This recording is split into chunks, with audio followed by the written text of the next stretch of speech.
Hey everybody, Wes and Amanda here, and today we're going to talk about finding heroes for your kids.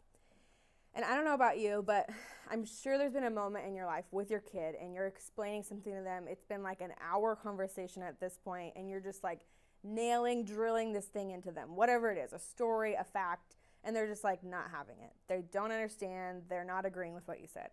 And then a few days later, they come home and they're totally on board with what you were saying because they heard it from a teacher, a friend, someone on social media.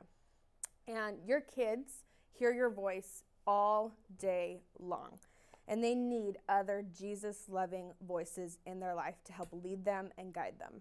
Yeah.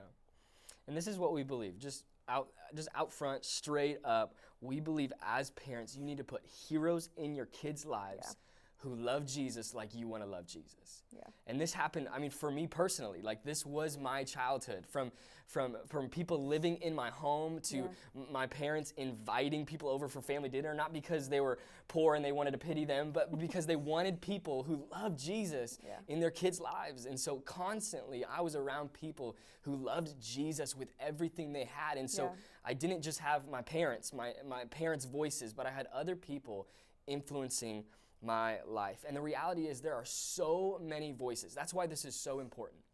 There are so many voices in this world. So many voices from what they see, watch, hear, listen to, see at school, see as an example in front of them. There are so many voices, and they are all seeking the attention of your kid's heart, mind, soul, everything. And so these voices aren't going away anytime soon. They're not going away. And so we have to learn to maybe lessen the other voices with louder voices of people in their life that they can look up to. Paul talks about this. Imitate me as I imitate Christ. And in the same way, you need people in your kids' lives that they can imitate more than just mom and dad. Mom and dad are awesome and are a great voice, but they need more. They need another voice, several other voices who love Jesus to imitate as those people imitate Christ. Yeah. So how do you do this? How do I put a hero in my kid's lives? Well, here's some things we think you should not do. Don't set your kid up on a blind date. And what we mean by that is like not a romantic blind date, but putting your kid with someone that doesn't even know them, they don't even know them, and you're just forcing them in this room in this weird moment, and nothing good is probably going to come from that. Don't send someone to save your kid. Don't put someone in your kid's life just for the sake of fixing them. Nobody wants to be a project to be fixed, and nobody wants to feel like this person is only in my life so they can change me.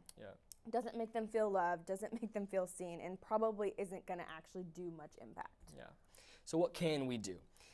The thing I want to communicate, emphasize is make it natural. Make your home an environment where heroes in the faith are constantly coming and going, inviting them into your home. Like, this young adult needs somewhere to live. Invite them into your home. Give where you can give. A family dinner, invite them in. A Thanksgiving and someone has nowhere to go, invite them in. Make your home an environment where lovers of Jesus, followers of Jesus are constantly just a part of your life and your kids' life, most importantly. Keep it simple. Just make it a priority for your kids to be in places like youth group, life groups, like places, like even just going to church as a family. Make it a part of your life, a priority. Keep it simple. Go to places, have places where there are heroes at complete access for them to imitate as those people imitate Christ. Yeah. And in all of this, don't underestimate your voice in your kid's life. Yeah, that's good. As much as we need other voices, your voice is the one that God chose to be the parent of your kid.